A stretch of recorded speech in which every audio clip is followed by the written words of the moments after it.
은혜와 평강이 넘치기를 빕니다. 오늘도 우리가 영상으로 예배 드리게 되었습니다. 정말 예배는 교회의 가장 기초가 되기 때문에 한 자리에 모여야 되는데 지금 상황이 여의치 않습니다. 그래서 또 우리가 서로 얼굴을 봐야 되는데 참 안타깝지요. 그렇지만 또 이런 기간을 통해서 주님께서 우리에게 주시는 그런 은혜가 있고 또 교훈이 있으리라고 생각이 되어집니다. 이 코로나19 때문에 참 온 나라가, 온 세계가 어수선하고 또 가짜 뉴스가 막 돌아다니죠. 저도 카톡방에 하나 올렸다가 알았는데 꼭 진짜 같더라고요.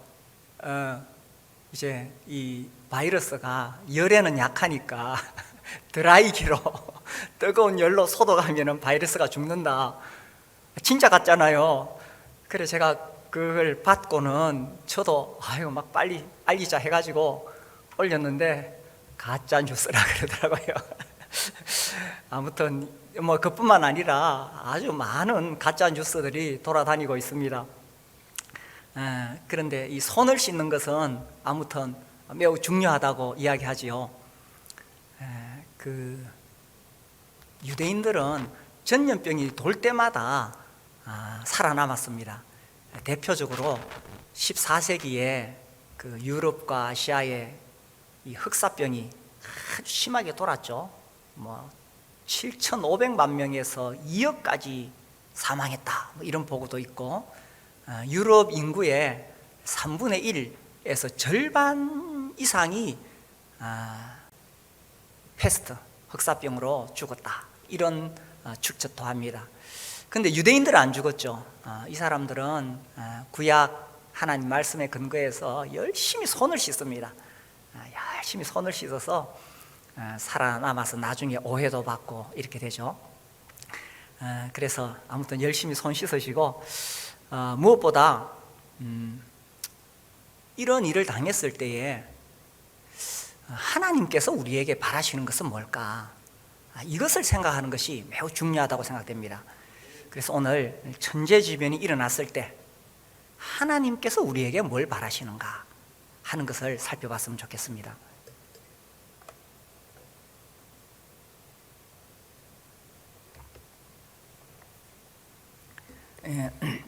오늘 우리가 역대하 7장 말씀을 읽었습니다.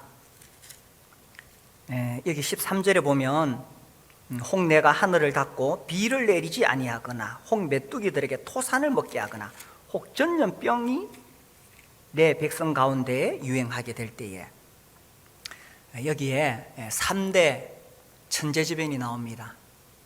여기 지금 지진은 빠져 있는데 아무튼 3대 재앙이 나옵니다.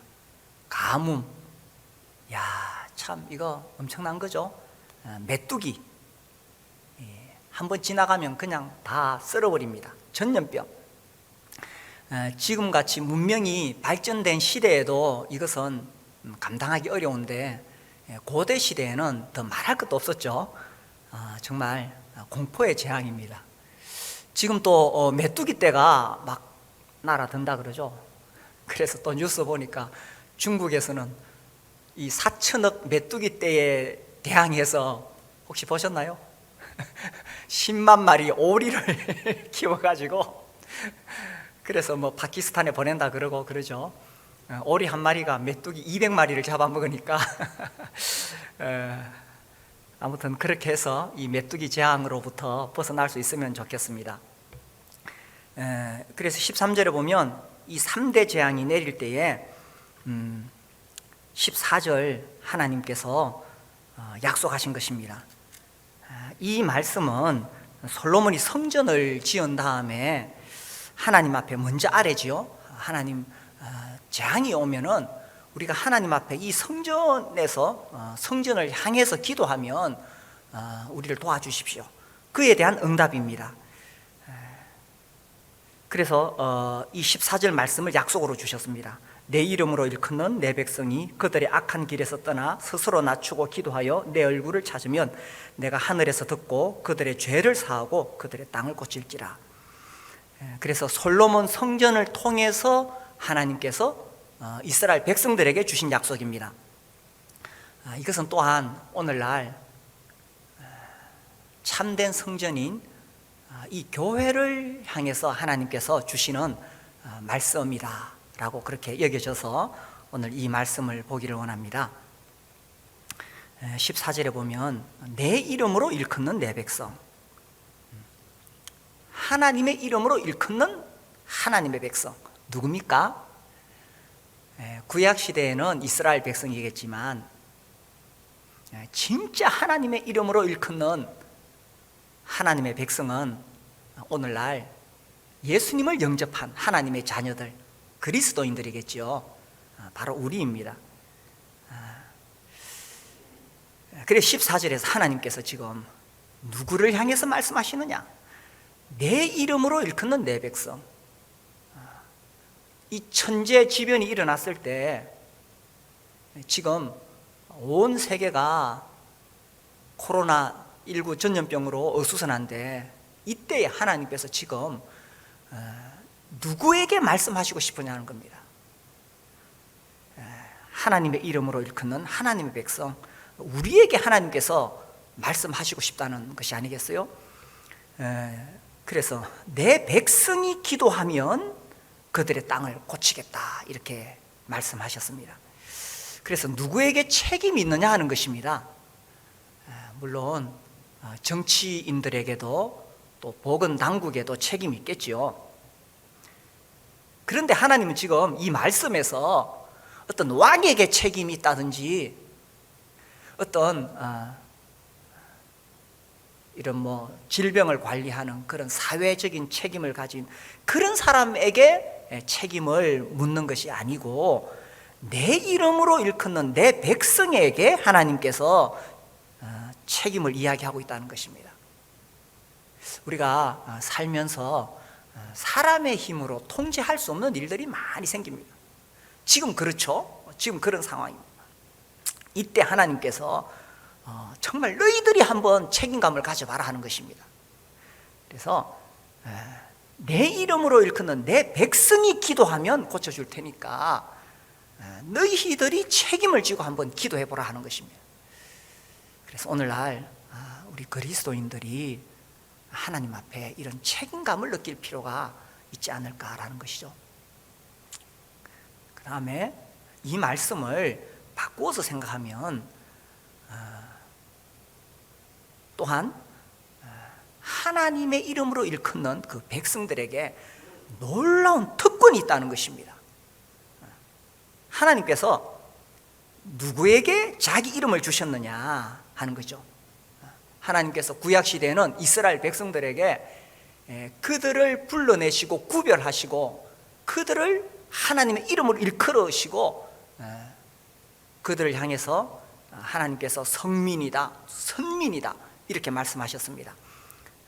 하나님께서 이름을 주셨는데 이름을 주셨다는 것은 엄청난 의미를 포함하고 있는 거죠. 얼마 전에 보니까 그 보이스피싱에 넘어가는 사람들이 많아요. 이 젊은 20대들도 넘어가더라고요. 거기 이제 하나의 수법이 뭐냐 하면 아주 유명한 연예인들 있잖아요. 그 연예인 이름으로 카톡으로 접근해가지고 이렇게 친해진 다음에 내가 200만 원 필요하다, 300만 원 급히 필요하다. 그러니까 워낙 알려진 유명한 연예인이니까 그냥 돈을 넣는 거예요, 그죠? 그 사기꾼이 어떻게 접근했느냐? 그 유명한 연예인의 이름으로 접근했다는 것입니다. 그러니까 이름은 그 사람의 그 아이덴티티가 담겨 있기 때문에 엄청난 영향력을 발휘하는 거죠. 그 전에 우리 교회에서도 어떤 분이 무슨 기독교 단체에 뭘 내는데 저보고 추천서를 써달래요. 제 이름이 들어간 서명이 유효하다는 것입니다. 그래서 이름은 그의 아이덴티티이고 엄청난 어떤 권위, 대변하는 그런 힘이 있다는 것입니다. 그래서 하나님께서 하나님의 이름을 주신 그 백성들에게 이런 엄청난 특권을 주셨다는 거예요.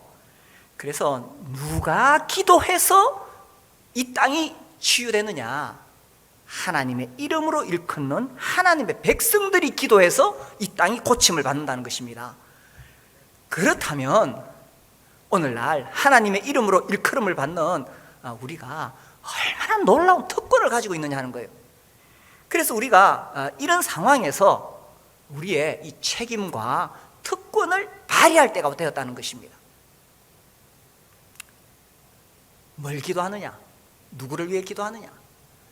나만 무사하면 되고 내 가족만 무사하면 되고 이건 너무 이기적인 거죠.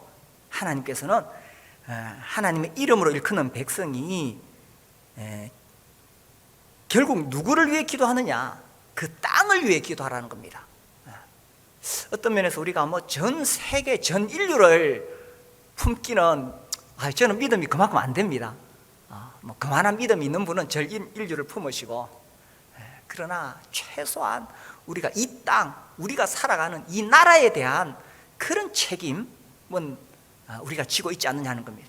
그리고 우리가 그런 특권은 있지 않느냐는 것입니다. 우리가 하나님의 이름으로 일컬음을 받는데 우리가 기도하면 이 나라가 고침을 받는다는 이야기입니다. 그래서 나만 무사하고 내 가족만 무사한 것이 아니라 우리의 기도의 범위가 넓어져야 되겠죠. 그래서 가장 가까운 우리 목장 식구들, 우리가 정말 서로를 위해 기도해주고, 우리가 지금 목장 모임을 하지 못하니까 카톡으로 또 그룹 콜로도 하더라고요. 요즘 참 기계가 좋아요. 이 휴대폰으로 이제 그 카톡 안에 단톡방에서 그룹 콜로 그렇게 또 뭐 하는 목장도 있는데, 저희들은 어제 카톡으로 했습니다. 그래서 이제 그렇게 하는데 서로 함께 만나서 밥을 먹어야 이게 진짜 식구가 되는데, 그렇지 못하더라도 정말 목장 식구들 서로 형편을 너무 잘 알잖아요. 특별히 이 육체적으로 약한 분이 있으면 더 간절히 기도해주고, 또 이 자영업 하시는 분들 지금 정말 문을 닫아야 되는 그런 어려운 상황도 아마 올 거예요. 한 달을 쉰다는 건 지금 엄청난 타격이잖아요.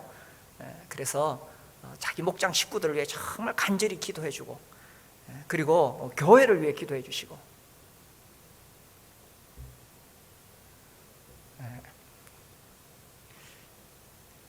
그래서 우리가 속히 함께 한 자리에 모일 수 있도록 교회를 위해 기도해 주시고, 그리고 나라를 위해 기도하고, 뭐 우리가 정치를 향해서 뭐 다른 걸 향해서 욕하기 전에 하나님께서 우리에게 이런 책임과 특권을 주셨는 거예요. 하나님의 이름으로 일컬음을 받는 우리가 기도하면 하나님께서 우리의 땅을 고쳐주시겠다고 하셨기 때문에,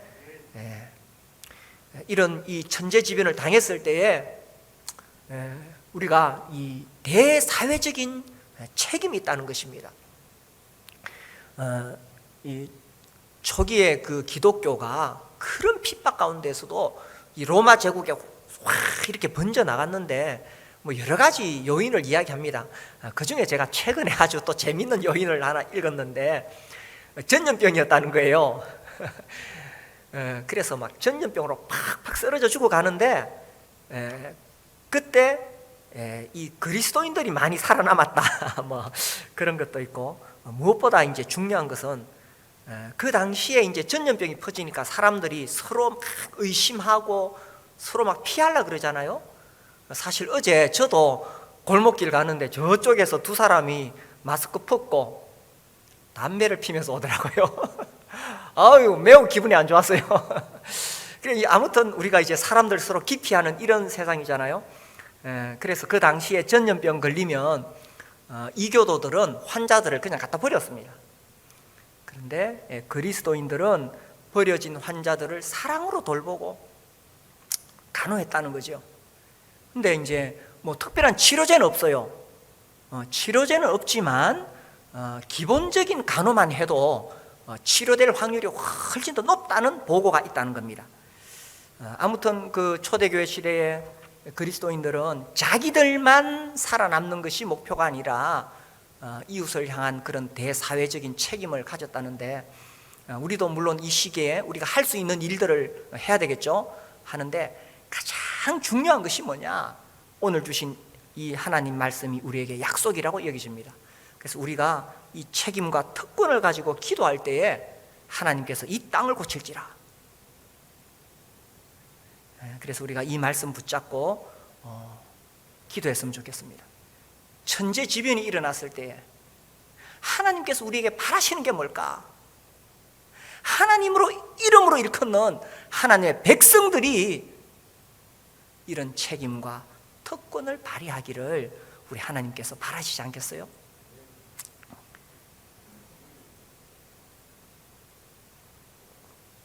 우리가 그렇게 기도할 때에 14절에 보면은 그들이 악한 길에서 떠나 스스로 낮추고 기도하라고 했습니다. 낮추고 기도하라. 자, 여기서 이제 질문을 하게 됩니다. 도대체 이 코로나19가 어디서 시작됐느냐? 어떻게 해서 이렇게 전 세계가 혼란스러우냐? 특히 우리 대한민국이 이렇게 어지러우냐? 어디입니까? 우한입니까? 중국 우한? 아니면 신천지입니까? 이 13절에 보면 홍내가 하늘을 닫고 이렇게 시작됩니다. 홍내가, 세상에 있는 모든 일이 우연이 될 수가 없죠. 하나님께서 허락하신 것입니다.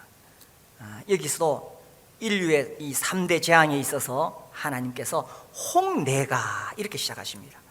그래서 이 재앙이 어디서부터 시작됐느냐? 우리는 하나님께서 허락하셨다는 것을 알게 됩니다. 그러면 왜 하나님께서 이렇게 하셨느냐? 하나님께서 특별한 경우에 특별한 어떤 목적을 가지고 하셨다는 것입니다. 그런데 그 특별한 목적이 누구를 향한 것이냐? 14절 말씀해 봤을 때에 하나님은 하나님의 이름으로 일컫는 그 하나님의 백성들을 향한 목적이 있다는 것입니다. 물론 온 세계를 운행하시는 하나님께서는 이런 하나님 모르는 사람들을 향한 하나님의 뜻도 있겠죠.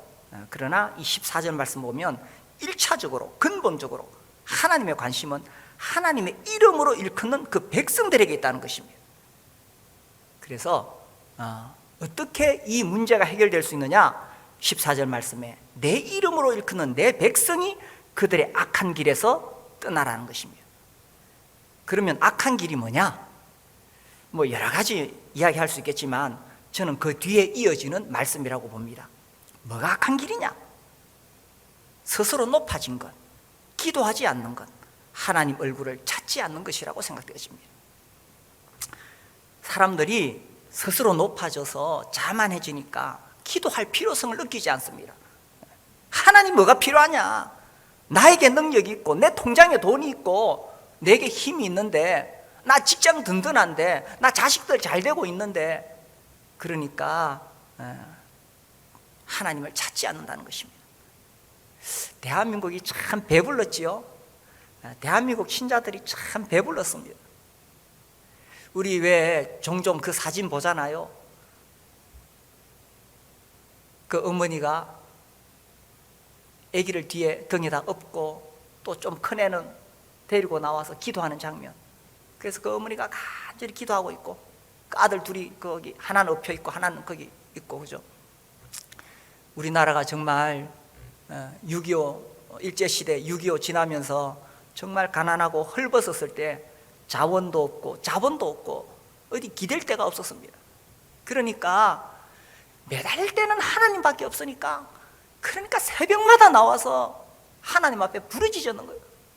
특히 과거에 어머니들이 그렇게 부르짖는 거예요. 그 어린 애기 집에 놔두고 나오면 잠 깨서 울까봐 등에 업고 나온 거예요. 그 엄마가 부시럭거리니까 큰애도 깨가지고 엄마 따라 나왔겠죠. 어떻게 아버지 사진은 없고 엄마 사진이 있을까요? 그래서 그 어머니가 나와서 그렇게 부르짖었던 것입니다. 그렇게 해서 이제 좀 살만하니까 지금은 기독교가 지탄을 받고 비난을 받고 온갖 비리가 드러나게 되고 그런 상황이 되었죠. 우리 개인적으로도 마찬가지입니다.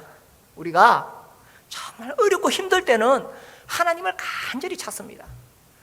그런데 어느 때부터인가 좀 살만하면 뭐 좀 직장도 안정되고 사업도 안정되고 뭔가 좀 잘 되는 것 같으면 정말 하나님을 향해서 간절히 찾는 그 갈급함이 사라진다는 거예요.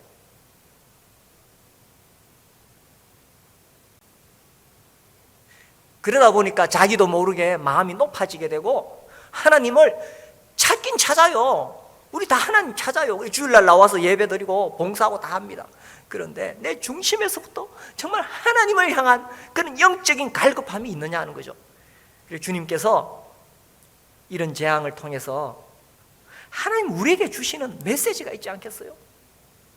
하나님이 너희들이 정말 악한 길에서 떠나기를 바란다.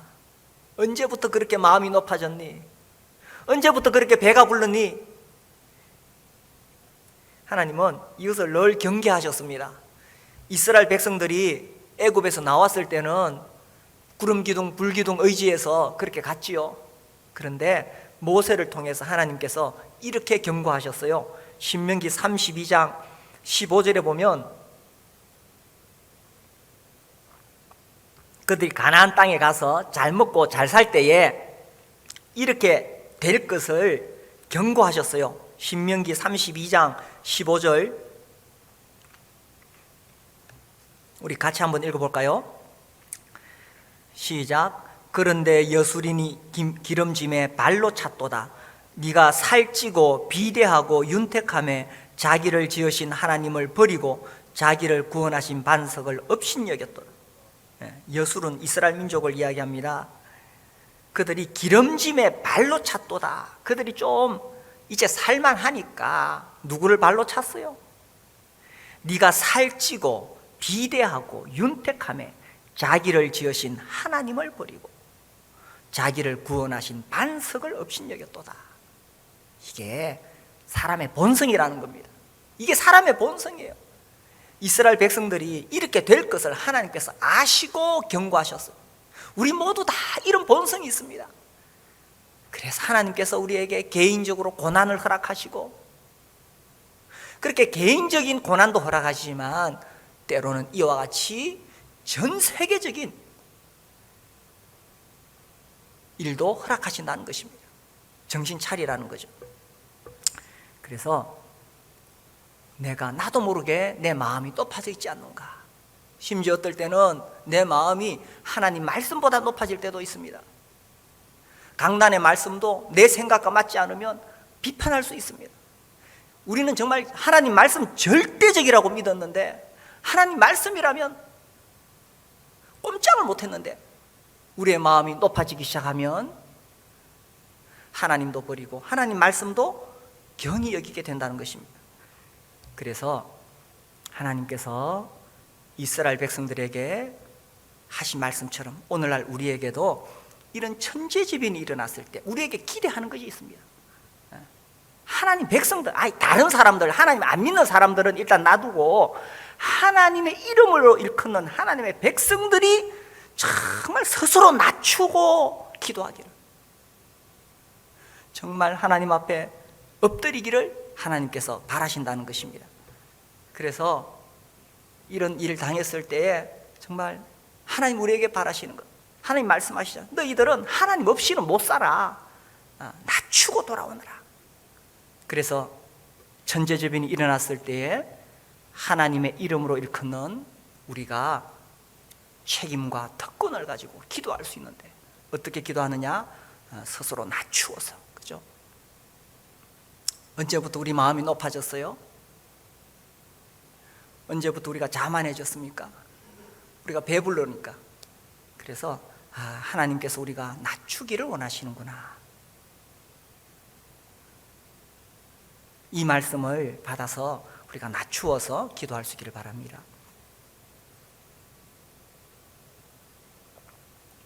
그래서 이 천재지변을 당했을 때에 하나님께서 우리에게 주시는 도전이 있습니다. 하나님이 우리에게 도전을 주시는 거예요. 세상에 안 믿는 사람들, 그런 사람들 아니라 하나님의 이름으로 일컫는 하나님의 백성들이 변화되기를 원하십니다. 우리가 신천지보다는 열심히 해야 안 되겠어요? 이 신천지 사람들 제가 보면서, 야, 그 사람들은 정말 배운 대로 사는구나. 그 사람들은 정말 믿는 대로 사는구나. 그들은 그들의 교주가 재림 예수라고 믿으니까, 그리고 또 그 14만 4천 안에 들어가기 위해서 그들이 배운 대로, 그들이 믿는 대로 정말 발버둥 치면서 그렇게 살려고 합니다. 가짜를 진짜같이. 근데 우리도 믿는 것이 진짜라고 믿고 있잖아요. 우리도 우주와 만물을 만드신 하나님과 우리의 구원자 예수 그리스도를 믿고 있잖아요. 천국과 지옥을 믿고 있잖아요. 그렇게 우리는 믿는데 왜 우리가 믿는 대로 살지 못할까? 우리는 그렇게 배우는데 배우는 대로 살지 못할까? 이런 도전을 받게 됩니다. 그래서 아무튼 이번에 이러한 사태를 통해서 하나님께서 우리에게 주시는 이러한 메시지가 우리 안에서 살아났으면 좋겠습니다. 아유, 코로나로 인해서 다들 어수선하고 혼란스러울 것인데 정말 이 위로의 말씀이 필요한데 제가 오늘 도전의 말씀을 전했죠. 그러나 진짜 이 땅을 치유할 수 있는 비결은 단지 우리가 위로받는다고 해결될 문제가 아니고 그건 일시적인 것이고, 진짜 이 땅이 치유받을 수 있는 근본적인 해결책을 우리가 알아야 된다는 것입니다. 그 근본적인 해결책이 뭐냐? 내 이름으로 일컫는 하나님의 백성들이 정말 낮추고 기도하는 것입니다. 이것이 근본적인 해결책이라는 거죠. 또 생각해 봤어요. 아니, 왜 하필 한국일까? 그것도 하필이면 왜 대구일까? 지금 서울 사람들은 대구 사람들 기피한다 그러죠. 대구 회사도 기피한다 그러고, 아이 재밌어요. 중국에서는 한국 사람들 기피한답니다. 한국 사람들 아파트 문 앞에 딱지 붙이고. 근데 또 한국에서는 서울 사람이 대구 사람 기피하고 대구에서는 서로서로 기피하고. 왜 하나님께서 하필 한국에서 이 코로나가 더 확산되게 했을까? 하나님께서 한국을 더 사랑하셔서 그래요. 하나님께서 왜 대구에서 더 확산되게 하셨을까? 하나님께서 한국 중에서도 특별히 대구를 사랑하셔서 그런 거예요. 왜? 하나님 더 사랑하는 사람들이 더 정신 차리고 더 기도하면 하나님 더 기뻐하시지 않겠어요?